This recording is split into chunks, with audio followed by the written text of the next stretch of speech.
SER Podcast. Estás escuchando el abierto de Hoy por Hoy. Cada día analizamos las noticias más relevantes de la actualidad, las claves políticas, económicas y sociales, con las voces de los protagonistas y los distintos puntos de vista de nuestros tertulianos. Tiempo para el análisis, tiempo para el abierto en Hoy por Hoy, en esta mañana de miércoles. Cristina Monge, ¿qué tal? Muy buenos días. Muy buenos días y enhorabuena por ese pedazo de EGM a todos los compas de la SER. A todos y a todos vosotros también y a todos los oyentes, que al final son los que uno a uno van sumando y nos convierten en líderes oleada tras oleada. Espectacular. Y eso es fantástico. Ignasi Guardans, buen día, buenos días. Buena, de verdad. Muchísimas gracias. Y Javier Aroca, muy buenos días. Buenos días y enhorabuena también. Muchas gracias a todos, pero lo puedes decir con más ánimo también, ¿eh? Sí, que ha quedado así como no me toca otro remedio que daros la enhorabuena. No voy a quedar mal. No voy a quedar mal yo. Lo digo como siempre y me acuso, es que soy del Betis y nosotros estas cosas las vemos con normalidad. ¿Qué pasa? Que sois Lo de ganar tristones. siempre. Lo de ganar siempre. O ganar o perder, nos da igual. Que lo importante es el camino, Es no el objetivo. Somos macharianos. La recompensa al trabajo de muchísima gente que todos los días está dando lo mejor de sí para poder hacer estos programas de radio, para poder llenar la programación de la cadena SER para el gusto de los oyentes y para que sean los oyentes los que nos renueven la confianza EGM tras EGM. Vamos a empezar, antes de ir con todo el tema político, a las 9 de la mañana va a estar aquí Félix Bolaños, el ministro de Presidencia y de Justicia. Tenemos muchas cosas que preguntarle, pero antes me quiero detener en algo porque la noche de anteayer volvió a haber, ya saben, muchos incidentes en los trenes. De hecho, estuvo cortado el corredor de alta velocidad hacia el sur, desde Madrid hacia Andalucía y viceversa. De hecho, hubo un par de trenes que estuvieron toda la noche sobre las vías con pasajeros dentro sin poder ser rescatados, y es una nueva incidencia que genera como mínimo esa sensación de que ahora coger un tren es elige tu aventura, de que hay más problemas en los trenes de alta velocidad de los que había antes, que se averían con más frecuencia y que además son averías que generan primero cancelaciones, pero retrasos de muchas horas, que es lo que pasó, por ejemplo, en esta última en el corredor sur. Jordi Fàbrega, hola de nuevo. Hola, buenos días. A ver, Adif dice que no hay más incidencias, pero la percepción de los viajeros es justo la contraria. Entonces, ¿qué está ocurriendo con la infraestructura ferroviaria ahora mismo en España? Pues como dices, la imagen de trenes parados en las vías y la imagen también de estaciones de tren llenas de pasajeros que sufren estos retrasos y cancelaciones es cada vez más habitual, pero pese a esto, desde el Gobierno y desde Adif aseguran que la cifra global de incidencias en el sistema ferroviario no está aumentando. Lo que está pasando, dicen, es que hay más trenes. Hay ahora mismo un 60% más de trenes que circulan por las mismas vías y 10 millones de usuarios más que hace 5 años. Todos los cálculos que se habían hecho se han superado y eso está provocando que una misma avería esté afectando a muchas más personas, a muchos más trenes y por tanto tenga un mayor impacto. Ángel García es el director de tráfico de Adif. Al menos tienen más impacto social, quizás eso también combinado con que hay más usuarios. Lo que sí podemos decir es que hay una mayor percepción social de estas incidencias. Lo que tenemos que decir es que no hay una cifra exacta y concreta del número de incidencias que ha habido, por ejemplo, en lo que llevamos de año en la alta velocidad para poder comparar exactamente cuál es la evolución del número de incidentes. Esta explicación que escuchábamos de que en realidad lo que pasa es que el número de incidentes es el mismo, pero la afectación es mayor, no convence a algunos expertos que apuntan a que el problema es otro. El problema, dicen, es que ha habido una falta de mantenimiento en las líneas de alta velocidad en los últimos años y que eso es lo que está provocando que ahora suframos incidencias que se repiten de manera habitual. Rafa Escudero es portavoz del Sindicato Ferroviario. En el caso de la alta velocidad no se ha apostado por el mantenimiento preventivo, sino que se ha apostado por un mantenimiento muy laxo, pues las incidencias van a ir cada vez a peor. Así que tenemos falta de mantenimiento por un lado, aumento del número de trenes y de pasajeros por otro. A esto hay que sumar que hay obras de actualización que se están haciendo no solo en las vías, sino también en muchísimas estaciones, y todo esto está generando un cóctel que es el que está dañando la imagen del sector ferroviario en España.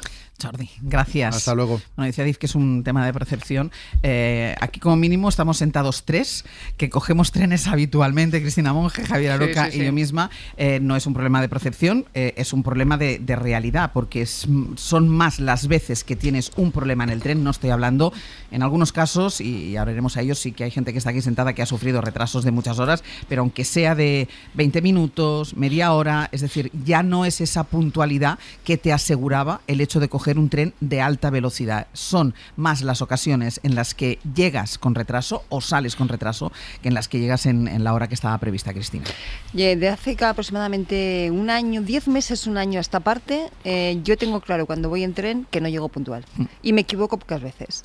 Ahora un amigo que nos está escuchando me acaba de mandar un mensaje. Ayer Madrid-Barcelona, 2 horas 35 minutos de retraso. Pero yo llegaba ayer de un tren en Vitoria, media hora de retraso. Y cuando llegué allí, 40 minutos de retraso. O sea, los retrasos se están convirtiendo en algo habitual. No sé si tiene que ver con la manera como se integraron las compañías privadas, sobre todo Irio, Ouigo, que efectivamente supuso un estrés de gestión a la red, ¿no? No sé si es que efectivamente hay más viajes, más viajeros, si se acumulan además, como decía nuestro compañero, los problemas de mantenimiento que vienen ya heredados de años atrás, una mezcla de todo, no lo sé, pero efectivamente yo que soy usuaria de tren, creo que desde que tengo uso de razón prácticamente, de un año a esta parte, siempre me subo al tren convencida de que no llego puntual. Y me equivoco pocas veces, ¿eh? Claro, que tú eres un sufridor también. Sobre todo del corredor hacia el sur, que es el que está teniendo además más problemas. Sí, el corredor de Andalucía. Bueno, yo no solamente soy un sufridor, también soy al mismo tiempo un entusiasta del tren. O sea, yo creo que un país civilizado, bueno, con futuro, es un país con una buena red ferroviaria. Y hasta ahora, bueno, parecía que apuntábamos buenas maneras. Pero ahora... Bueno, yo discrepo en lo que se ha dicho. Primero, un problema de percepción. Pues sí, es un problema de percepción. Por ejemplo, la que yo tuve el otro día saliendo de Sevilla, desde Santa Justa, con el aire acondicionado estropeado y 45 grados a la sombra. Evidentemente la percepción era de que nos estábamos asando. O sea que, efectivamente, tiene razón este señor de que es un problema de percepción real. Además, imagínense un tren de alta velocidad que no suelen ser de papel, ni de vela, digo vela por las que ponemos para proteger la calle Sierpe, y con un sol de justicia y sin aire acondicionado, y un Madrid-Sevilla a las voy a dar el dato, a las 2:30 de la tarde o de la mañana salimos de Sevilla. Efectivamente, de percepción. Pero yo creo que aquí hay un problema. Aquí hay un problema que hay que asumirlo y que en el que intervienen muchas variables. Yo creo que el problema se llama saturación. Yo creo que la red ferroviaria española está saturación, por los motivos que sean, por falta de inversiones, por no sé qué, porque no se ha contemplado con justeza la incorporación de nuevas líneas de ferrocarril, nuevas compañías, perdón, por planificación, por gestión de tráfico, bueno, mantenimiento, todo lo que queramos. Después lo creo, yo voy a seguir con mi salmodia. Yo creo que hay un problema también en la planificación que tiene que ver con la radialidad. Aquí en el momento que hay una avería en un punto de la rueda de bicicleta, está toda la bicicleta estropeada. O sea, porque tú decías, o tu amigo, que ayer tuvo problemas en Barcelona, pero si el problema estaba en Andalucía, ¿por qué llega a Barcelona? Claro, pues muy fácil. Claro. Yo le preguntaba a la gente ayer, y he seguido en distintos medios de comunicación, que interrogaban a los usuarios que estaban allí en mi ciudad, en Sevilla, y uno decía, ¿pero usted dónde va? Yo voy a Barcelona. ¿Usted dónde va? Yo voy a Valencia. No, ¿usted dónde va? Yo voy a Zaragoza. O sea, pero claro, el problema ¿cuál es? Que tenemos que pasar todos por el mismo sitio. Y cuando se estropea una parte en el circuito, el otro día yo también tuve un retraso importante a Sevilla. Mi tren no salía. ¿Y dónde estaba la avería? En Tarragona. Y me afecta a mí. ¿Por qué? Porque compartimos una serie de líneas en el centro de la bicicleta, de las ruedas de la bicicleta. Ignasi, ahora voy contigo. Ignasi. Sí, bueno, yo creo que hay que separar muy claramente los incidentes y la gestión y comunicación de los incidentes, ¿no? Entonces, en lo segundo, Adif es un desastre y está muy por debajo de los mínimos niveles de calidad de cualquiera de los países con los que España le gusta compararse en tantas otras cosas. Me refiero a la comunicación del incidente, a no avisar a tiempo al viajero, a no avisar de un retraso, a veces a mentir, porque mentir en el sentido que Adif sabe que va a haber un retraso y simplemente dice, bueno, ya llegará. Es una especie de gestión del engaño cuando es evidente que tiene muchas veces la idea clara de que ese tren va a llevar 3 horas de retraso. Y eso no se avisa. No hay empatía con el viajero, no hay empatía con la incomodidad. Tú decías cada uno su experiencia. Bueno, yo viajo mucho por Europa en tren y a veces también por España, pero en el resto de Europa muchísimo. ¿Hay retrasos en Francia? ¿Hay retrasos en Alemania? Los puede haber. La diferencia es que yo recibo un SMS cada 5 minutos pidiéndome perdón, avisándome de que no salga de casa porque, mire, mi tren vaya a salir media hora tarde, avisándome de cuándo el retraso va a llevar en la llegada. Es decir, es una sensación que está a años luz de la atención de los incidentes que hay en España, ¿no? Separando también de la sensación de saturación que da Atocha, que es una vergüenza de estación en la capital de España. Chamartín también. Chamartín tiene una situación de obras enorme, pero el caso de Atocha, además de las obras, es una gestión pésima. Hay unos niveles de seguridad ridículos, y lo digo así, que son puro placebo y que no se dan en ninguna otra estación más allá del Eurostar. Una falta de sillas para sentarte cuando el tren sale con 2 horas de retraso. No hay sillas. Por tanto, esa sensación, eso que decía Aroca, esa percepción, voy ya al contenido de los incidentes de saturación, de que se les ha caído el sistema, de que tienen un sistema que se ha saturado por falta de planificación, por falta de mantenimiento. Eso habrá que analizarlo. Pero claramente sí, la percepción claramente es de que el sistema no va, pero es una percepción fundamentada en datos muy reales y muy objetivables. Sí. Bueno, tengo a todos los amigos mandándome WhatsApp de sus retrasos, ¿vale? Entonces, que sepáis que ahora mismo mi percepción es de que este problema está absolutamente generalizado, ¿no? Me dice una buena amiga, yo cojo el tren Madrid-Ciudad Real con mucha frecuencia y no hay día en el que no haya incidencias. Incluso han tenido que incrementar el tiempo del viaje. Claro, pero entonces, esto lo han incrementado todo. Yo antes, el directo a Barcelona duraba 2 horas y media y ahora ya pone 2:37. 2:37, efectivamente. Entonces no es un problema de una línea. Por ejemplo, estos días hemos visto el horror, por cierto. Yo hoy o ayer, leyendo la prensa, me ponía en la piel de esos viajeros que estuvieron 14 horas tirados toda en las noche. Vías, efectivamente, sí. Sin aire acondicionado, sin agua, y es que me entraban escalofríos, ¿no? Pero una cosa es decir, en un momento determinado puede haber un problema en una zona de la red, pero es que no, yo creo que está siendo generalizado. Y en cuanto al tema de la comunicación que decía Ignasi, muy de acuerdo, porque aquí se deja a la suerte que tengas con el personal de Renfe que te toque en cada momento. Yo anteayer, que iba en un tren de Vitoria, 40 minutos de retraso, pero había un personal absolutamente encantador que iba vagón por vagón contándonos lo que estaba pasando en tiempo real. Fenomenal. Pero eso no se puede dejar a la buena voluntad de que te caiga un equipo que sea simpático, agradable y que tenga la información. Entonces, no hay plan, porque hay otras veces, claro, exacto, hay otras veces que no tienes esa suerte y que por lo tanto estás colgada sin saber exactamente qué está pasando. Pero mira, que dice que no hay método, voy contigo, Aroca, pero que decía Ignasi, es alucinante que haya pasado 300 personas toda la noche en un tren. Sí. De verdad que nadie puede sacar a 300 personas de un tren.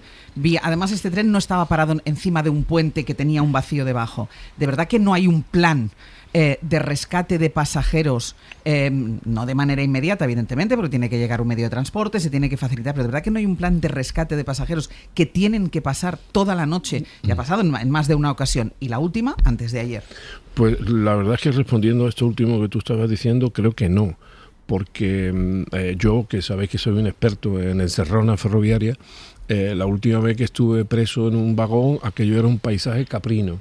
Es decir, no se podía bajar ni del tren porque te podía despeñar por allí. Por tanto, la orografía tampoco ayuda. Pero insisto en lo que acaba de decir Ignasi con la calamitosa comunicación de Adif. Pero quiero poner un ejemplo de lo que yo digo también sobre la planificación ferroviaria en España. Y ojalá me esté escuchando Ximo Puig y se pueda incorporar al debate. Porque durante el tiempo que fue presidente de la Generalitat insistía constantemente en lo mismo que voy a decir yo ahora mismo. Yo tengo familia en Valencia y bueno, voy con la frecuencia que me permiten mis obligaciones. Si estoy hoy en Sevilla y digo voy a ver a mi familia de Valencia, resulta que tengo que coger un tren, hay directo, pero uno siempre está ocupado, como el que hay también con Barcelona. Tengo que ir a Madrid.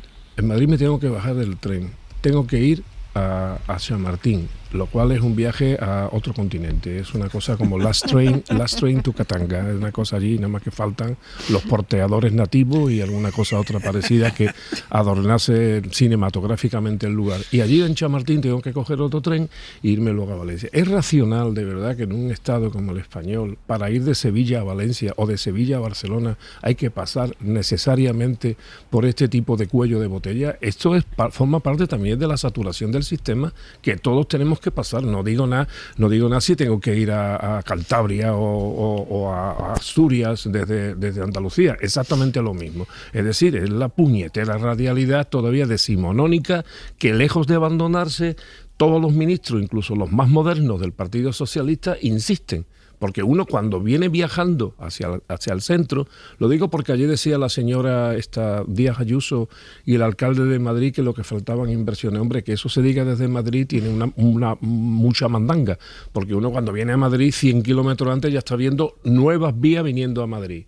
Hombre, un poquito de pensamiento, señor ministro, usted, el que venga y el que haya estado antes que usted. Al menos este tramo ha servido para desfogarnos nosotros y para que todos aquellos oyentes que son usuarios de tren, por no hablar, porque aquí estamos hablando de los privilegiados de la alta velocidad, por no hablar de aquellos que no tienen alta velocidad y que tienen unas líneas más que deficientes, por no hablar en el tiempo que tienes que invertir para ir de Barcelona a Valencia, por ejemplo, porque el corredor mediterráneo está absolutamente abandonado, por no hablar de los trenes a Extremadura. Es decir, que podríamos hacer aquí un catálogo de perjudicados del tren, insisto, y hablando los que estamos aquí privilegiados que utilizamos la alta velocidad. Seguiremos hablando de este tema porque la percepción nos hace pensar que dentro de unos días a lo mejor volvemos a tener una percepción de retrasos y de caos en las estaciones.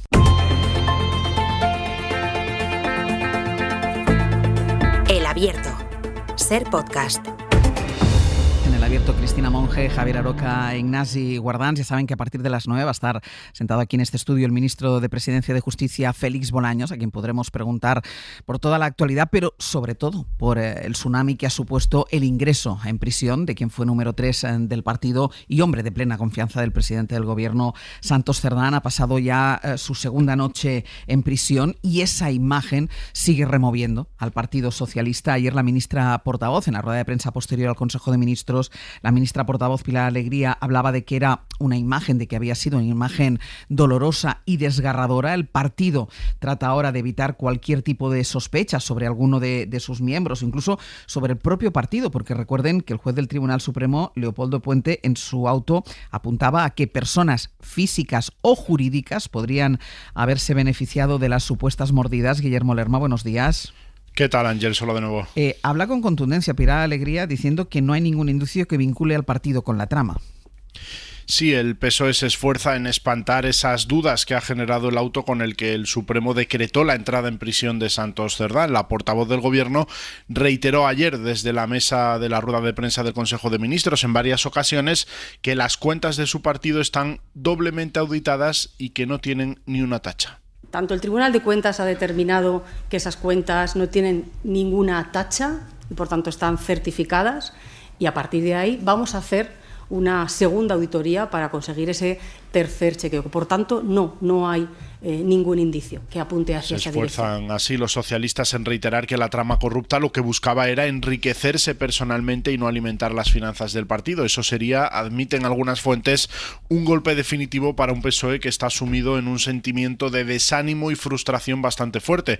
Lo reconocen varios dirigentes del Gobierno y de la Ejecutiva, que dudan incluso de que los cambios que prevé anunciar Sánchez en el Comité Federal del sábado vayan a ser suficientes para contener la situación. Lo que transmite la mayoría es que no saben qué respuesta o medida dar. De lo que nadie duda es de la decisión de Sánchez, que pasa por seguir, no tirar la toalla. Se descarta someter a la coalición a una cuestión de confianza, ni elecciones y tampoco Congreso extraordinario, aunque hay cargos del PSOE destacados, Ángels, que creen que esto podría servir al menos para reafirmar internamente el liderazgo del presidente. Pero es que además los socios van subiendo la presión, van elevando el tono, sobre todo los socios de gobierno.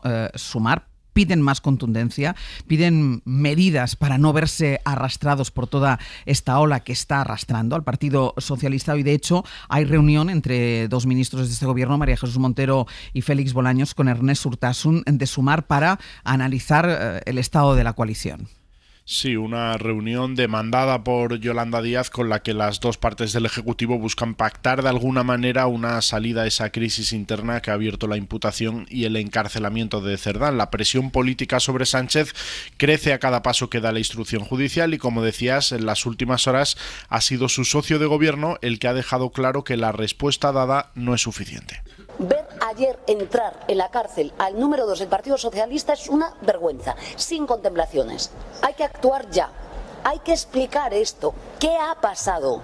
¿Hasta dónde llega esto? La Sumar ha trasladado en las últimas horas su malestar a la Moncloa y su temor a que esa falta de explicaciones y la calma con la que se están tomando las decisiones les acabe arrastrando también a ellos. Para Díaz, la gravedad de lo sucedido hace que esto no se solucione con un comité federal o una comparecencia en el Congreso, para la que aún queda una semana. Hay preocupación entre los partidos que conforman esa coalición de partidos y por eso ha insistido la vicepresidenta segunda en dejar claro que en su expediente no hay manchas de corrupción, lo que ha provocado un cierto contraste entre las declaraciones de la portavoz del Gobierno y las de la propia ministra de Trabajo. Que somos conscientes que la corrupción cero no existe, pero que cuando existe se ataja y se toman medidas. La corrupción cero sí es posible.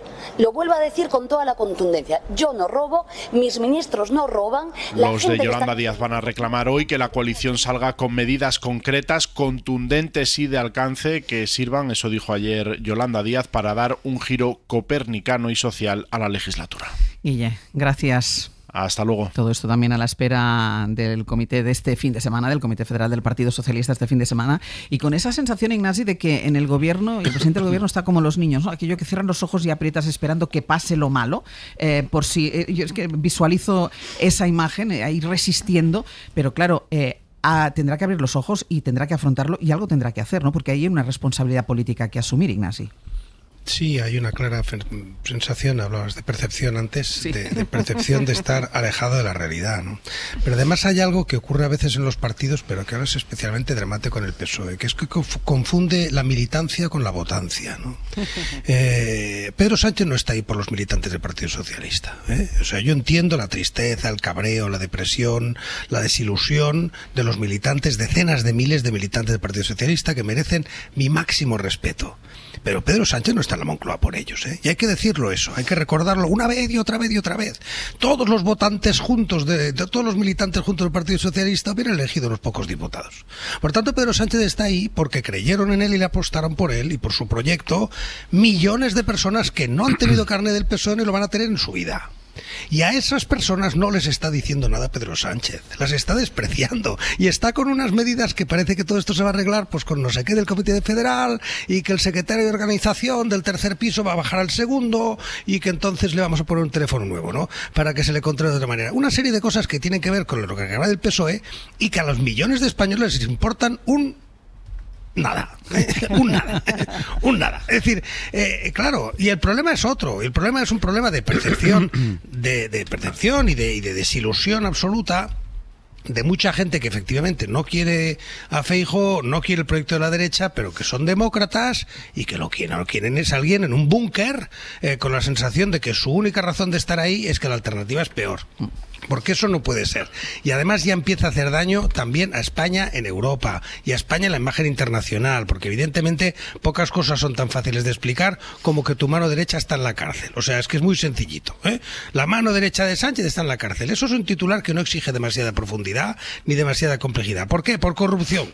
Pues eso lo entiende todo el mundo. Y por tanto, efectivamente, sí, Pedro Sánchez y las pocas personas de las que Pedro Sánchez se fía, que no son tantas, por tanto voy a decir Pedro Sánchez y su equipo, pero su equipo, que hay gente muy válida ahí, no complementan realmente la voluntad de Pedro Sánchez. Por lo tanto, Pedro Sánchez como tal tiene que salir del búnker y darse cuenta de que la situación es tremendamente delicada y tiene que asumir las medidas que en democracia están previstas para esto, que es dar la cara, ir a una moción de confianza y ver si la puede ganar o no, o tomar otra de las decisiones que la Constitución pone sobre la mesa. Pero quedarse ahí atrincherado y abunkerizado me parece tremendamente negativo e insisto, lo repito porque he empezado con eso, tiene que pensar en quienes le han puesto en la Moncloa, que no son los militantes a los que tiene que tener todo su respeto, pero no está ahí por ellos, ¿eh? Mira, vamos a hacer una cosa, no arrancáis vosotros el análisis, ya después a la vuelta y después de haber escuchado a Félix Bolaños, tendremos, porque además ha planteado toda una serie de cuestiones ahora, Ignasi, que le vamos a plantear al ministro de la Presidencia y de Justicia, si puede seguir sin hacer nada el presidente del gobierno bunkerizado, decía Ignasi, ni siquiera el planteamiento de esa esa cuestión de confianza. Hablaremos de ello a la vuelta, conociendo ya también las respuestas que nos dé aquí el ministro, y hablaremos también de esa representación que está haciendo el Partido Popular de intentar ganarse a los socios, pero que es solo una representación, porque sabe el Partido Popular que después de haber dicho de algunos de los socios todo lo que ha dicho, es imposible que le apoyen en nada.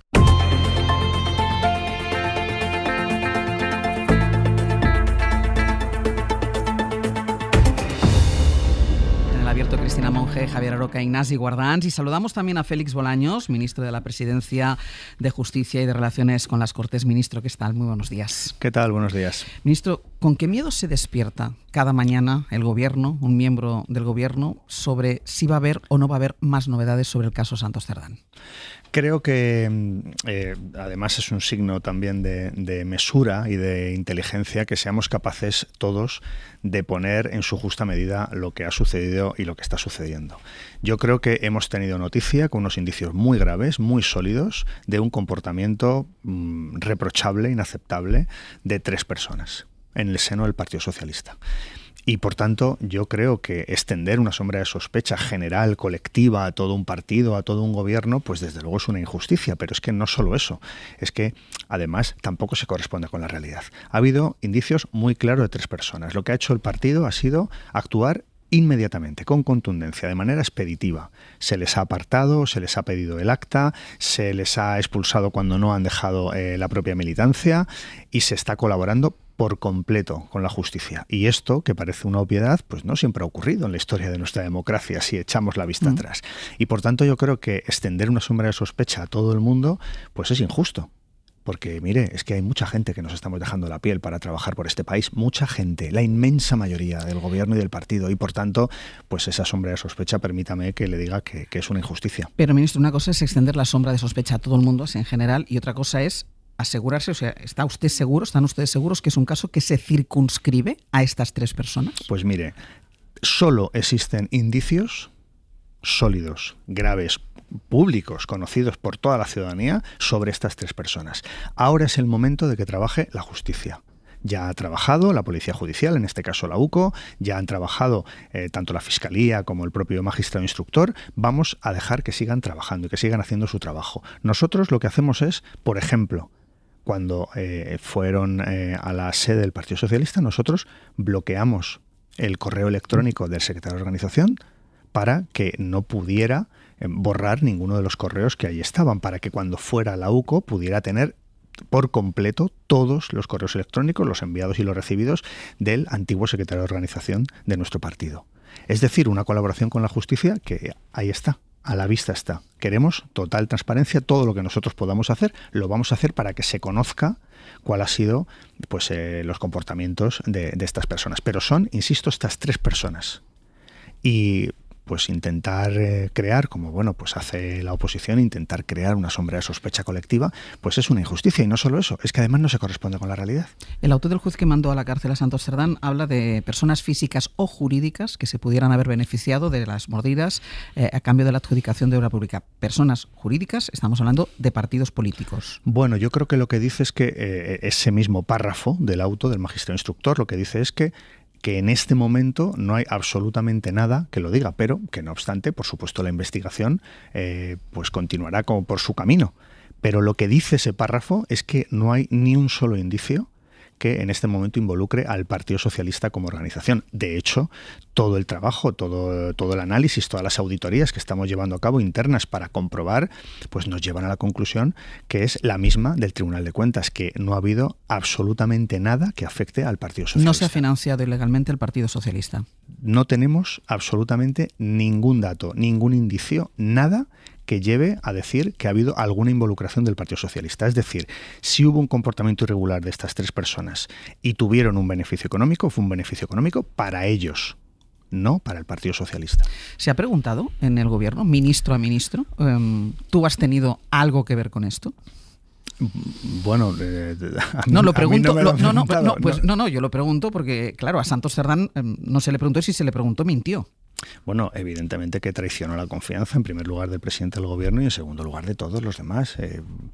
No teníamos la información, yo fui uno de los que me preguntaron y por supuesto que si no hay ningún indicio, no hay ninguna información, pues claro que confío en un compañero del Partido Socialista. Ahora bien, en cuanto conocemos los indicios que son suficientemente sólidos como para darte cuenta de que te has equivocado confiando en esta persona, pues por supuesto que lo que hacemos es colaborar con la justicia, apartarle del Partido Socialista, y nosotros, fíjese, hemos creado una comisión de investigación en el Congreso a petición del Partido Socialista. Lo anunció el propio presidente del Gobierno, a petición del PSOE, una comisión de investigación en el Congreso para conocer hasta el último detalle. Y, por supuesto, quien lo haya hecho, que lo pague. Corruptos, a la cárcel con ellos. Pero esto también tiene que hacernos pensar que no podemos generalizar, porque sería una injusticia generalizar, porque, insisto, mucha gente que estamos trabajando todos los días de la semana para que nuestro país sea mejor, con un coste en lo personal y en lo económico evidente. Pero, ministro, nada les hacía sospechar de Santos Cerdán, y se lo digo porque él es quien trae a Koldo García desde Navarra. Él es quien introduce a Koldo García dentro del Ministerio de Transportes. Hay una investigación que señala a Koldo García, que después señala al exministro de Transportes, José Luis Ábalos. Santos Cerdán era el nexo, era una persona muy próxima a ellos. Nada les hizo sospechar. Pues creo que nuestras declaraciones públicas y que hayamos públicamente confiado en él pone de manifiesto que claro que no sabíamos nada. Pues si hubiéramos sabido algo, hubiéramos hecho lo que hicimos cuando supimos algo, que es apartarle y colaborar con la justicia para que se conozca hasta el último detalle. Claro que lo hubiéramos hecho y no lo hicimos porque no lo sabíamos. Y desde luego, y aquí también quiero poner encima de la mesa un elemento que creo que es importante también. Fíjese cómo funcionaban fuerzas y cuerpos de seguridad del Estado con otros gobiernos y con nosotros.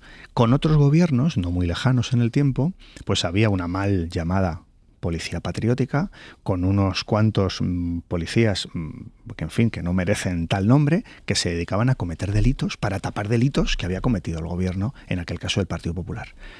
Con nosotros, yo creo que ha quedado a las claras, lo ha visto toda la ciudadanía, que la UCO ha trabajado sin ningún tipo de injerencia, porque nosotros hemos conocido el informe de la UCO como lo ha conocido el resto de nuestro país, al mismo tiempo.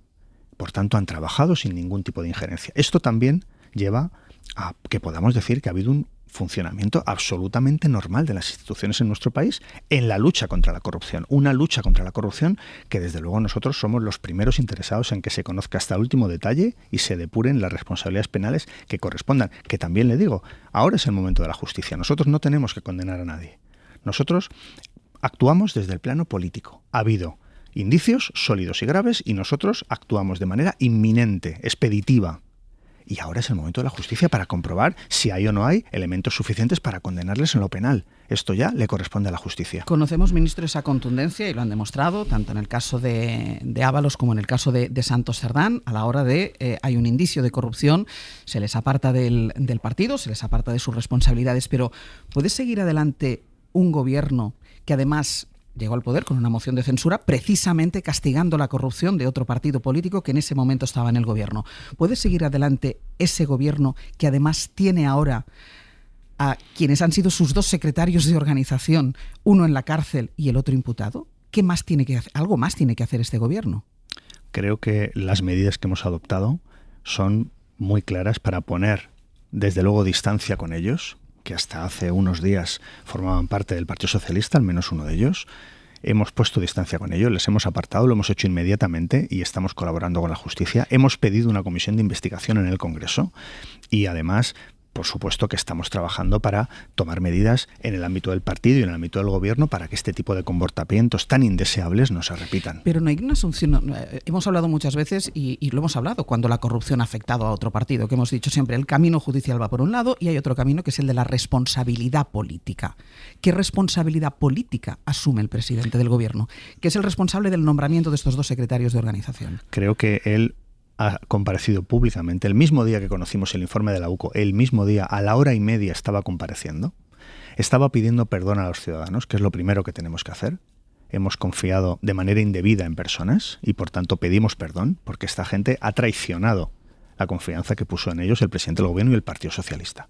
Y a partir de ahí tomar medidas como para apartarles y para que la justicia pueda recorrer su camino y pueda hacerlo colaborando el Partido Socialista en que se aclare pero en todo. eso, ministro, no hay asunción de responsabilidad política. Pero la responsabilidad política en esta cuestión y en cualquier otra es una responsabilidad que lo que el presidente del gobierno debe hacer, que también es su responsabilidad, es cumplir con el mandato de las urnas de julio de 2023. Es ahí donde ya hubo un dilema, donde España tuvo que elegir si quería un gobierno de ultraderecha y de derecha ultra o quería un gobierno progresista. Y decidieron, 12 millones de personas votaron a fuerzas políticas que quieren un gobierno progresista. Mire, hoy se han conocido los datos del paro. Casi 22 millones de afiliados a la Seguridad Social. Nunca en la historia hemos tenido tanto. Estamos multiplicando por 4 el crecimiento económico de la Unión Europea. Ayer, por ponerle un día, ayer en el Consejo de Ministros aprobamos un acuerdo para reforzar la empresa pública de vivienda. Es decir, para facilitarle inmuebles, para facilitarle patrimonio, para que pueda hacer su trabajo y garantizar un derecho que sabemos que es problemático para la ciudadanía. Esto es lo que justifica que nosotros tengamos que seguir gobernando los 2 años que quedan hasta el año 2027, porque tenemos un proyecto de transformación de nuestro país que es imprescindible que lo continuemos, porque es bueno para la gente. Claro que la gente puede sentirse traicionada porque ha habido 3 personas que han tenido comportamientos indeseables. Por supuesto, lo compartimos. El presidente del gobierno el primero y el gobierno después. Pero es que estamos en un proyecto de transformación de nuestro país con un reforzamiento del estado del bienestar. Ya le digo, ayer, materia de vivienda. En pensiones, la actualización que estamos llevando. ¿Cuál es el proyecto alternativo que hay enfrente? ¿Cuál es el proyecto del Partido Popular en materia de pensiones? ¿Por qué no se somete el presidente del gobierno a una cuestión de confianza? Porque usted me está hablando del resultado de unas elecciones de 2023, la hoja de servicios económicas, laborales, en cuestión de vivienda, pero ahora mismo tiene a los socios, tanto de gobierno como de investidura, que le piden al presidente del gobierno que tome medidas, que haga algo. ¿Tiene la confianza del Parlamento el presidente del gobierno? Yo creo que la confianza del Parlamento se demuestra en las votaciones en el Parlamento. Ayer precisamente escuchaba... Pues están sin presupuestos. Bueno, pues ganamos el 90% de las votaciones. Sí, el pero, 90%. Pero la más importante no la han ganado. Bueno, ¿cómo? Tenemos presupuestos nuestros. Los presupuestos que están prorrogados son presupuestos nuestros. Y son unos presupuestos, por cierto, que están funcionando muy bien, que son muy buenos para la ciudadanía. No hemos heredado unos presupuestos de un gobierno de derechas, no son unos presupuestos que estén alejados de la realidad económica en nuestro país, no. Son presupuestos que están consiguiendo que crezcamos más que nadie en Europa, que creemos empleo, que podamos reforzar el estado del bienestar, que es para lo que nos votaron. Por tanto, cuando hablamos de la hoja de servicios, yo creo que la hoja de servicios de este gobierno no se puede dejar como una cuestión secundaria. La hoja de servicios es la misión, es el objetivo, es el trabajo que hace este gobierno cada día. Cuando aumentamos el 80% las becas, cuando actualizamos las pensiones, lo que sube la vida, cuando mejoramos el salario mínimo interprofesional, cuando blindamos las becas para opositores, para la carrera judicial, fiscal y abogacía del Estado. Eso es para lo que nos votaron, para hacer nuestro país un país mejor. Y por supuesto que para ello necesitamos a los grupos parlamentarios. Pero los grupos parlamentarios con los que hablamos todos los días, que ayer, cuando vi que el Partido Popular iba a hacer una ronda a hablar con los grupos, pues me alegré. Dije, hombre, el Partido Popular asomándose a la realidad del país, asomándose a la pluralidad del Parlamento, pues está bien que lo hagan y en lugar de insultarles y faltarles el respeto o pedir que los ilegalicen. Bueno, pues esa normalidad también parlamentaria del gobierno se demuestra en que ganamos el 90% de las votaciones. Las votaciones importantes, las que tienen que ver con proyectos de leyes, todas.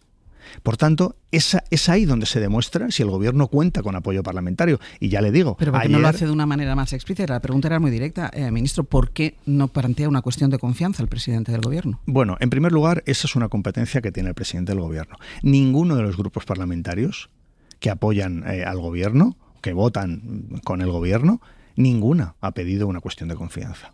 Por tanto, yo creo que la cuestión de confianza está diseñada en la Constitución española cuando hay una duda sobre ese apoyo parlamentario del gobierno. Pero es que aquí, insisto, las cifras son que ganamos el 90% de las votaciones. Ayer le decía antes, en la tertulia precisamente de este programa, escuchaba, es que el gobierno ha perdido 100 votaciones. Sí, y hemos ganado 1000.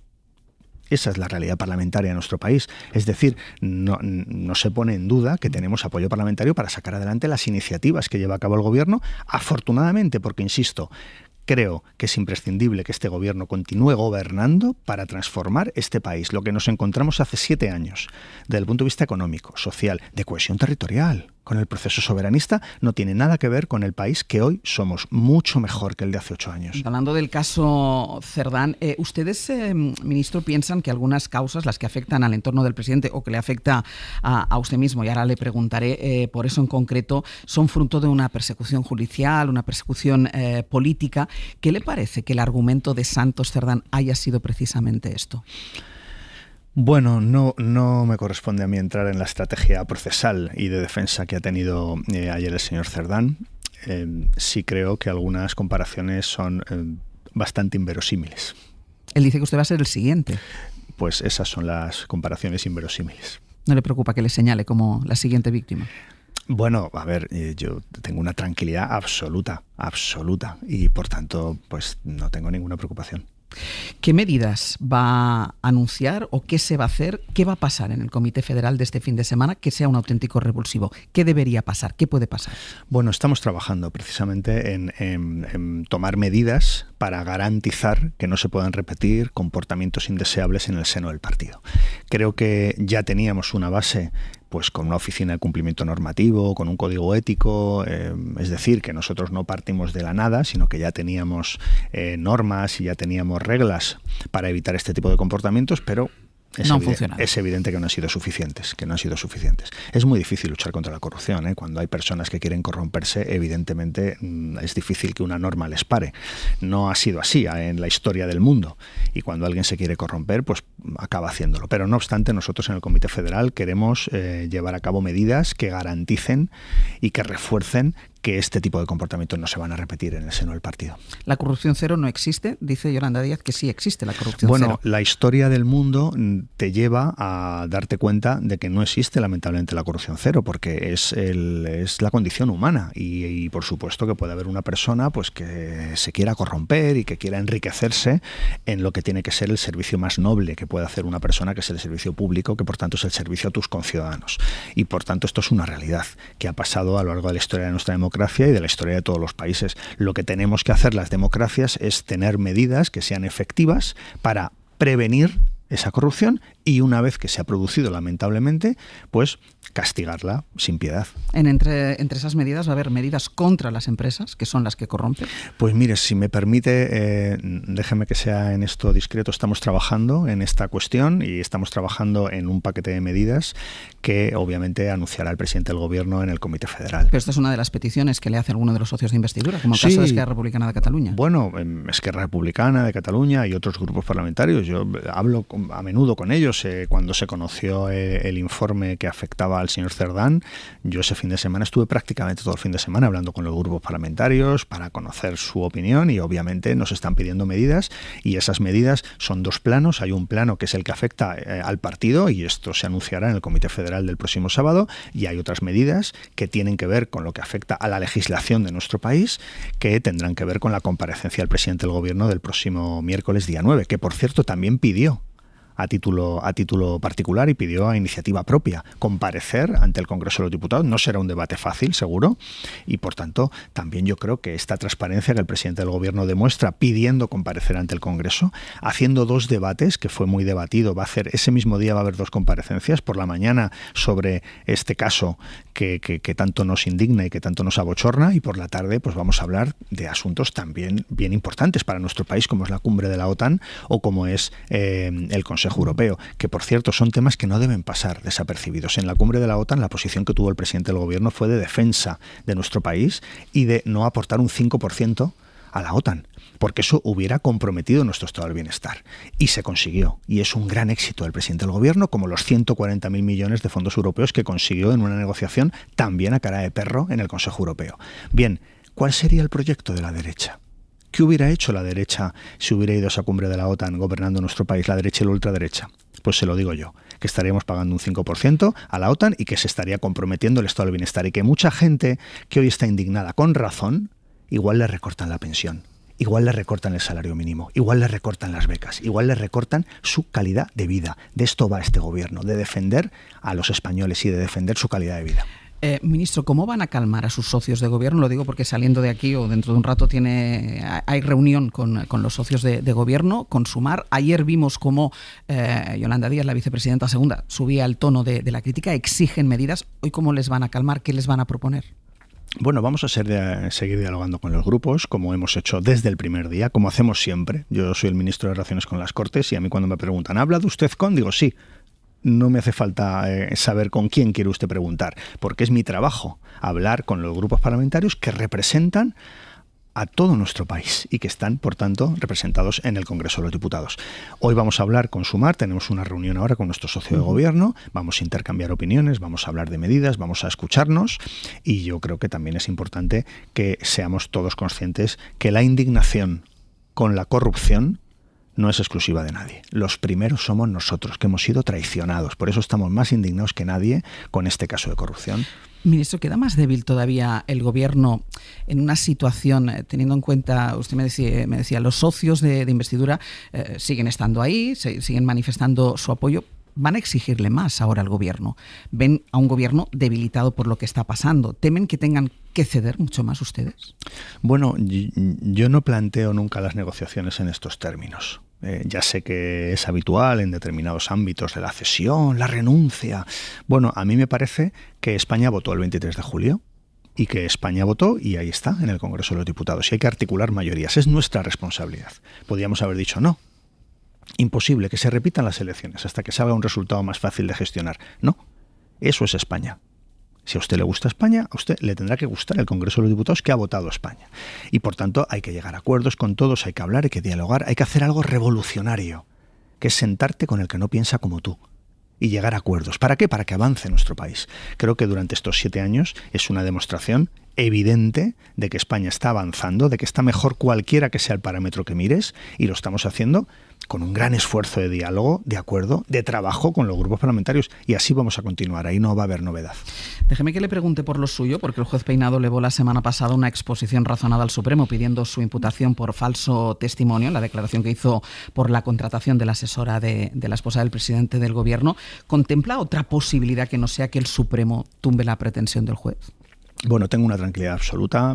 Está en manos del Tribunal Supremo. Tribunal Supremo, que es un tribunal muy profesional, que por supuesto va a adoptar una decisión conforme a derecho. Tengo una tranquilidad total y si alguien tiene alguna duda, que se lea la pieza del señor Peinado. Y escuchamos además parte de ese interrogatorio porque el juez le atribuye falso testimonio por una respuesta que realmente, y aquí lo hemos podido escuchar en esta casa, usted no dio. ¿Cree que el juez actúa por ignorancia o por mala fe? Pues es una buena pregunta, pero permítame que pero usted lo tiene claro. Me reserve usted, mi opinión. Pero la tiene clara su opinión. Bueno, claro, yo tengo una opinión bastante formada sobre este asunto. ¿Piensa que actúa por mala fe? No, insisto, permítame. Ahora el asunto está en manos del Tribunal Supremo. Deben hacer el trabajo de resolver esa cuestión que planteó este señor. Y bueno, pues no me corresponde a mí en este momento calificar ni tampoco pues adelantar lo que está significando el comportamiento de este señor. Segundo día de huelga de jueces y fiscales convocada por algunas asociaciones profesionales. Ellos dicen que el seguimiento ayer fue del 75% en todo el país. Ustedes aseguran que el día de ayer, por ejemplo, la actividad fue prácticamente normal en todos los juzgados y en los tribunales. ¿Tienen datos de seguimiento? ¿Se creen este 75%? Bueno, yo creo que cualquier parecido de esta cifra de seguimiento que dieron las asociaciones judiciales y fiscales, cualquier parecido a la realidad es pura coincidencia, igual que los motivos de la huelga que están alegando, ¿no? Los datos que nosotros tenemos, que nos los proporcionan pues los propios letrados de la Administración de Justicia, son muy diferentes y el seguimiento podría estar en torno al 28%, al 28,75% en concreto. También le digo que esto merece una reflexión algo más profunda. En primer lugar, si existe o no existe el derecho a huelga, porque el propio Consejo General del Poder Judicial ha dicho que no tiene base legal. Bien, yo respeto, por supuesto, las movilizaciones, los paros, el derecho a huelga de jueces y fiscales en nuestro país. Pero sí le digo que el derecho a huelga, que es un derecho fundamental, conlleva un derecho, que es parar, que no trabajar, y un deber, que es la obligación que conlleva no trabajar, que es pues no cobrar ese día de trabajo. Y por tanto, para no cobrar, pues hay que comunicar al organismo pagador, que en este caso es el Ministerio, hay que comunicar a las personas que han ejercido su derecho a huelga. Y en este momento el número de personas que se nos ha comunicado y que por tanto les deduciremos el día de salario ha sido exactamente de 0. Es decir, ni el comité de huelga está en huelga, porque no nos han comunicado quiénes son las personas que han secundado el paro y que, por tanto, pues tenemos la obligación de deducir ese día de salario por no haber trabajado. O sea, ahora mismo no les consta ninguna persona que haya hecho huelga. No obstante, son las cifras que tenemos ahora. Nosotros, por supuesto, con toda transparencia, igual que estoy diciendo esto, tan pronto como se nos vayan aportando cifras de nombres de personas que han secundado el paro, nosotros, por supuesto, que las iremos actualizando y las iremos haciendo públicas. A esta hora, 0 personas. Es verdad que nosotros comunicamos tanto al Consejo General del Poder Judicial como a la Fiscalía General del Estado, que son los organismos de gobierno de la carrera fiscal y judicial, les pedimos datos antes de las 14 horas de cada día de paro. Y ayer, transcurrido ya un día completo, no nos aportaron ningún dato. Y por tanto, insisto, el eventual derecho a huelga que el Consejo General del Poder Judicial y la propia Fiscalía dicen que no tiene base legal, y es así, no existe ninguna regulación, pero el derecho a huelga conlleva el derecho a no trabajar y el deber a que se te deduzca el día no trabajado. Y si no se nos comunica ningún nombre, pues lo tendremos que llamar de otra manera, pero huelga no será. Este malestar que manifiestan estas asociaciones de jueces y fiscales hace replantearse la ley que es la que provoca esta huelga. Son unas reformas en la justicia imprescindibles, absolutamente imprescindibles. De hecho, cuando nos hemos sentado con las asociaciones y les hemos dicho, bueno, vamos a hablar del proyecto, que queréis, que os parece que es mejorable, bueno, pues ellos en el contenido del proyecto, en fin, tampoco ponen ahí el acento. Ellos se van a la mayor. No, esto afecta al Estado de Derecho. Bueno, pues en concreto, ¿en qué afecta al Estado de Derecho? No hay una sola línea que afecte al Estado de Derecho. Por tanto, es unos paros, unas movilizaciones, una eventual huelga que lo que intenta es presionar al poder, en este caso legislativo, porque se está tramitando en el Congreso de los Diputados unas reformas que son imprescindibles. Porque, insisto, ¿cómo es posible que hoy todavía tengamos una oposición que se estableció por primera vez a finales del siglo XIX, no del siglo XX? O sea, estamos tratando de blindar las becas para que todo el mundo, con independencia de la renta familiar que tenga, de rentas medias, rentas bajas, puedan acceder a la carrera fiscal, judicial, abogacía del Estado y letrados de la Administración de Justicia.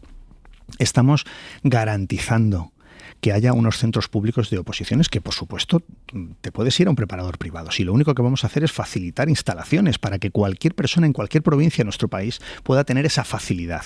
Estamos dando unas becas para que todo el mundo pueda acceder. Estamos también, por ejemplo, evitando que las asociaciones judiciales puedan tener incluso un problema de reputación con la financiación privada.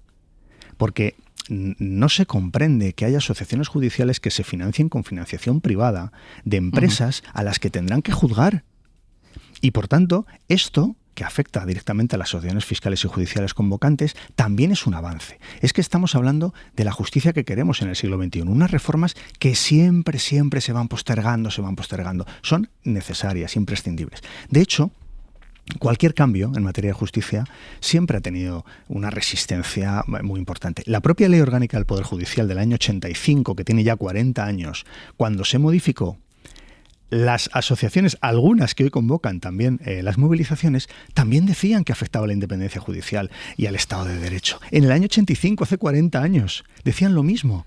Y ahora consideran que es una norma extraordinaria. Pero es que cuando se aprobó la Ley de Igualdad, que creó los juzgados de violencia sobre la mujer, también se dijo que afectaba a los derechos fundamentales y hoy son un gran consenso. Estas reformas de la justicia que estamos llevando a cabo, que son imprescindibles para mejorar nuestra justicia, serán un gran consenso dentro de unos años y todo el mundo reconocerá que han sido un avance imprescindible. Mire, gracias a esta reforma vamos a incorporar a la carrera judicial casi 1.500 jueces y fiscales en 3 años. Casi 1.500 jueces y fiscales en 3 años, que se va a introducir en esta ley, a falta de presupuesto general del Estado, irá en esta ley. Esto es una reivindicación histórica de la carrera. Hemos mejorado la promoción profesional de los jueces, por ejemplo, de lo mercantil, de violencia sobre la mujer, que tenían un régimen que les perjudicaba. Hemos mejorado también a los nuevos jueces, que se está diciendo, es que las nuevas promociones son perjudicadas. es rigurosamente falso. La propia ley dice que todos los jueces que se incorporen por el proceso de estabilización extraordinario en el escalafón irán detrás de las últimas promociones. Es decir, es muy positivo para la carrera fiscal y judicial y, por tanto, las movilizaciones se basan en unos motivos que son completamente infundados. Déjeme que termine casi como empezaba. ¿Qué tendría que pasar para que esta legislatura no llegara a 2027? Bueno, esta legislatura va a llegar a 2027. Tenemos todavía muchas tareas por delante. Tenemos que seguir trabajando en la transformación de nuestro país. Tenemos que hacerlo con datos como hoy, que en esta nube que a todos nos rodea, pues pasan inadvertidos, pero es que estamos rozando los 22 millones de empleados en nuestro país. El presidente Rajoy soñaba, y lo dijo públicamente, con llegar a 18 millones. Bien, pues estamos en 22. Lo que hemos hecho en cohesión territorial de nuestro país, la situación en Cataluña que hay hoy y la que heredamos en el 17, en empleo, lo que significó la reforma laboral, no es que tengamos 22 millones de ocupados, es que tienen derechos, tienen dignidad en el empleo. Es que los becarios, por ejemplo, las becas que estamos blindando por ley en esta reforma judicial, este sistema de becas yo lo tengo, pero es que pero esto no depende de que haya un ministro progresista o conservador. Es que ya existieron en el gobierno Zapatero las becas para opositar. ¿Y sabe lo que pasó con el gobierno Rajoy? Que las suprimieron. Por tanto, todo esto es lo que justifica que sigamos trabajando por la gente. Y por eso, hasta el año 2027 tenemos tarea y mucho. Y después del 27 también. Ministro, muchísimas gracias. Gracias y enhorabuena por los datos, que he visto que la cadena SER tiene unos datos de audiencia magníficos y, por tanto, felicidades a todos los trabajadores de esta casa. Ahí estamos. Muchísimas gracias. Gracias.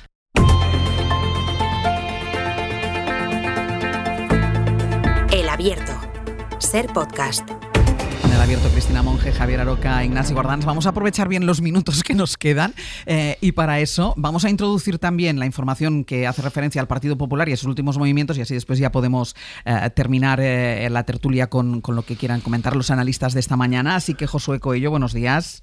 Hola de nuevo, Ángeles. Porque ayer lanzó el Partido Popular esa idea de ponerse en contacto con los socios de investidura de Pedro Sánchez, pero le está saliendo mal. Rechazan negociar para prestar su apoyo a una hipotética moción de censura. Se lo trasladaron con más o menos dureza, aunque no todos, porque Junts dijo, sí, vale, negociemos, pero que vayan a Waterloo a negociar con el jefe, que es Carles Puigdemont.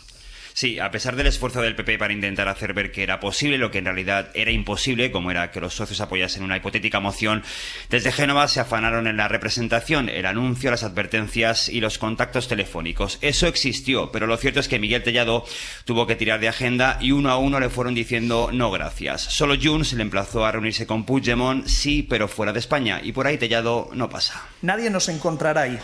Si tuviésemos tan pocos escrúpulos como el Partido Socialista, Feijóo habría sido presidente del Gobierno de España después de las elecciones de julio de 2023. Pero es que no somos como el Partido Socialista. También lo intentó a última hora de la tarde con el PNV para pedirle a los gelchales volver a tener relación después de un año de enfrentamientos por el Palacete de París o el Euskera en Bruselas. Hemos hecho acuse de recibo y ya, nos dicen desde la formación liderada por Aitor Esteban. Tirando de agenda, Tellado también llegó a la B de Belarra, que le respondió esto. Podemos no tiene nada que hablar con el partido podrido, con el partido más corrupto de Europa. Y si Feijóo tenía alguna esperanza con esta operación 4 votos, que son los que le faltan para que la moción triunfe, ya le recuerdan dentro del partido lo complejo de la misión. No se pueden dar pasos en falso para todavía encima reforzarles más. Así que si se dan las condiciones, desconozco si serán diputados socialistas que con dignidad digan esto ya no se soporta, o algún socio del gobierno que rompa por ahí la baraja, cosa que ahí lo dudo. Ayuso Ángels, porque una cosa es que no vaya a dar la batalla en el Congreso de este fin de semana y otra muy distinta es que acepte estrategias de Génova que, visto lo visto, ahora mismo son más ficción que realidad. Josu, gracias. A vosotros. Repartamos bien el tiempo que nos queda hasta el final del Abierto. Cristina, ya con lo que nos ha dicho el ministro de Justicia aquí, que no cambia mucho a lo que sabíamos, y es que el Partido Socialista, que el Gobierno va a aguantar lo que queda de legislatura, esto ya lo habían dicho por activa y por pasiva, pero más allá de las medidas o de los cambios dentro del partido que se puedan anunciar en el Comité Federal del fin de semana, no va a haber más movimientos. Voy a intentar sintetizar porque efectivamente hay muchas cosas, ¿no? Yo creo que lo que nos está generando a todos esta sensación perturbadora es que no hay una una proporcionalidad, ¿no?, entre los hechos e incluso la asunción de los hechos que hacía el presidente del Gobierno el primer día que compareció y lo que ahora estamos viendo que hace como respuesta al Partido Socialista. Es verdad que habrá quien pueda decir, bueno, espérate al Comité Federal del sábado y a la comparecencia a las Cortes el día 9, el miércoles. Bien, vamos a esperar, pero de momento no existe una proporcionalidad. Eso hace, yo creo, que la ciudadanía estemos perplejos. Decía antes Ignasi, los votantes del Partido Socialista esperan una explicación. Y yo los militantes y los no militantes. No, los votantes, los no votantes, y yo diría, y el conjunto de la ciudadanía, porque recuerdo que este gobierno es un gobierno de toda España. Y por lo tanto, el conjunto de la ciudadanía esperamos una explicación y esperamos una respuesta que sea proporcional a la gravedad de los hechos. Insisto, que el propio presidente del gobierno en su primera comparecencia ante los medios, el día que se conoció el informe de la UCO, asumía esa gravedad. Y luego no la estamos viendo.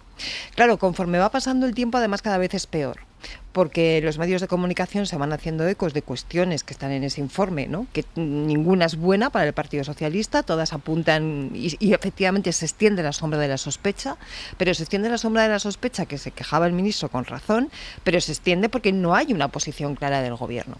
Incluso cuando le preguntabas, Ángels, ¿me puede usted asegurar que no hay financiación ilegal? El ministro, yo creo que en un acto de responsabilidad decía, no hay indicios, pero no se ha atrevido a decir, le aseguro que no hay nada, porque no pueden hacerlo, porque no tienen esa certeza, porque la persona encargada de gestionar la organización de todo este asunto está en la cárcel, efectivamente. Con lo cual la incertidumbre aquí es el gran elefante blanco en la habitación, que es muy difícil que puedan dar una respuesta contundente a la pregunta de no hay nada, porque efectivamente la persona encargada de vigilar eso está en la cárcel en estos momentos. Si hubiera habido algo, estaría en una auditoría. Hombre, no. El dinero negro no aparece en las auditorías, ¿no? Entonces, efectivamente, ahora mismo hay que ver esa investigación hasta dónde llega. Aroca. Bueno, el marco del peligro lo conocemos todos, ¿no?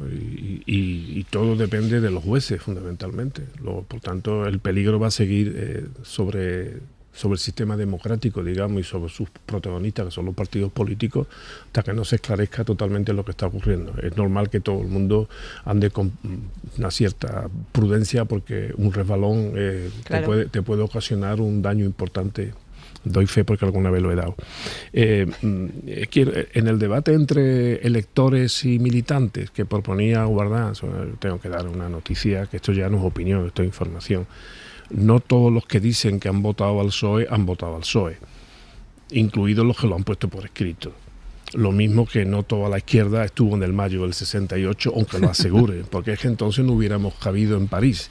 Luego, por tanto, hay mucha mentira en todo esto. Que se sorprendan en Europa de que haya un presidente con un exministro y es su mano hombre derecha de confianza, sí, claro, está, pero más sorprendido están, por lo menos en mi calle, eso es lo que dicen, en mi calle europea me refiero, más sorprendido estar de que con lo mal que está el gobierno, al señor Feijóo todo el mundo le retire y no le dé ni la mano.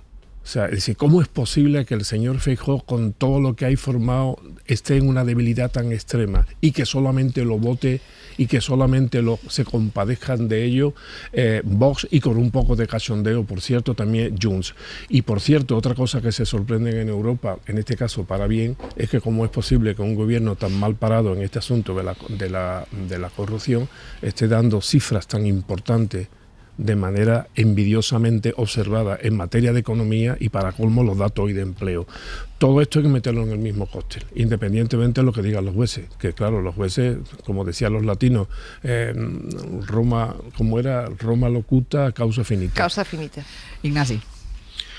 Bueno, que el número de votantes del PSOE supera en varios millones el número de militantes, e incluso aunque hubiera mentido un 15% de los que dicen que han votado, me parece obvio, o sea que ahí no le voy a dedicar mucho tiempo a Aroca, o sea que es verdad, oye, puedes ridiculizar a la gente que dice que ha votado el PSOE, que a lo mejor no, yo no lo ridiculizo, se ridiculizarán bueno, ellos decir, en todo caso. De acuerdo, puedes considerar que se ridiculizan eso, me van los verbos, pero la realidad es que efectivamente, que es lo que me importa a mí de fondo, que aquí ante quien tiene que responder Pedro Sánchez es ante la ciudadanía, decir a Cristina, ni siquiera su electorado, es la ciudadanía, y a veces da la sensación, que es lo que intentaba transmitir mejor o peor, que el PSOE pues está en una situación como si esto fuera un problema interno, sí, como si fuera un debate de familia, y esto no es un debate de la familia socialista, esto es un problema de qué pasa con este gobierno que pues ha tenido un problema muy grave y muy arriba. Y ahí tenemos lo que ocurrió con Antonio Costa, que dimite en cuanto un colaborador suyo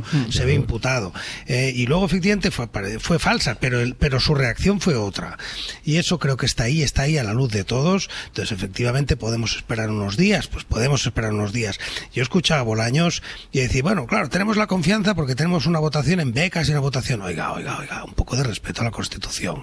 Si la Constitución quisiera que la confianza en los gobiernos se garantizara o se probara pues con cualquier tipo de voto, pues lo diría, pero resulta que no es así. Para eso está la moción de confianza y basta escuchar a la señora Belarra para decir que mucha confianza no tiene en este gobierno. La señora Belarra no tiene mucha confianza en este gobierno, o sea que por favor, todo vale menos que nos traten de tontos, porque eso es muy dañino. Muy breve, Aroca. No, yo creo que los partidos sí son importantes en una democracia y son importantes además porque la Constitución nuestra lo dice. El ejemplo de Antonio Costa está muy bien traído.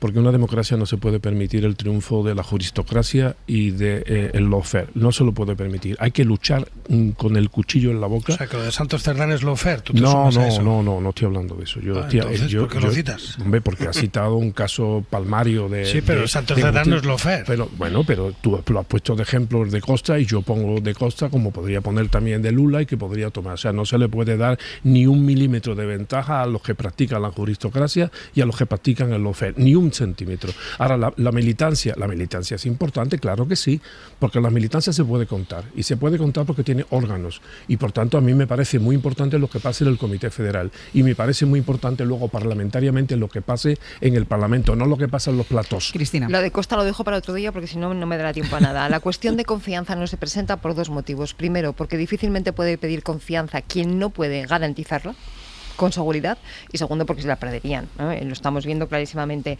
La acción de gobierno. Este gobierno tiene una hoja de servicios extraordinaria en muchos temas. Acabamos de conocer los datos de empleo.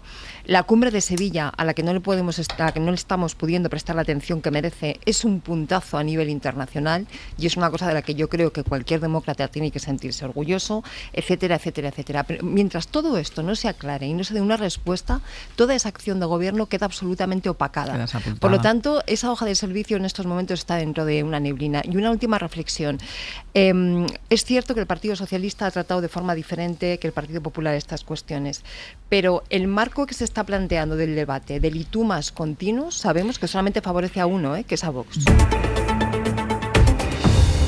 Datos del paro que nos dejan un nuevo récord de afiliados y el nivel de paro más bajo en 17 años. Jordi Fàbrega. El número de afiliados en junio ha crecido en 76.700 personas. Con esta suma hay un total de 21.861.000 cotizantes a la Seguridad Social. Incluso hay algunos días que se han superado en el mes de junio los 21.900.000.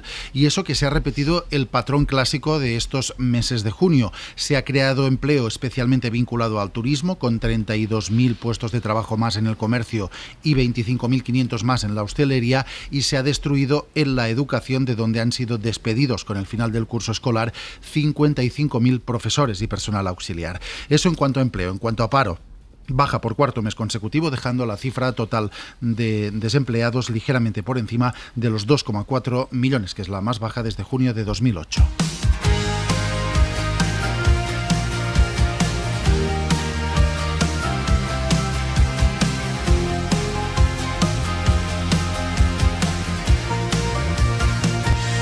Sabido llorar. Pues ya están aquí Pepe Rubio y Sergio Castro, que hoy casi van a tener más tiempo que los analistas de esta mañana para comentar, en este caso, lo que vamos a hacer a partir de ahora. Buenos días. ¿Qué tal? Venga, contadnos. Pues a partir de las 10, en nada, en el Rincón y la Esquina con Marta Sanz y Manuel Delgado, vamos a hablar del único refugio admisible a estas alturas, que son las piscinas. Bueno, el mar también. Sí, bueno, el mar no deja de ser una piscina grande. Y la montaña.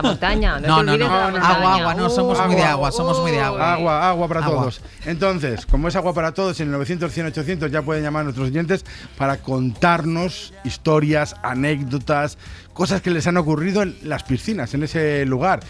Encuentros que no han podido olvidar, situaciones graciosas, delirantes, todo vale con que ocurran en una piscina. En una piscina, vale. El campo de juego hoy es una piscina.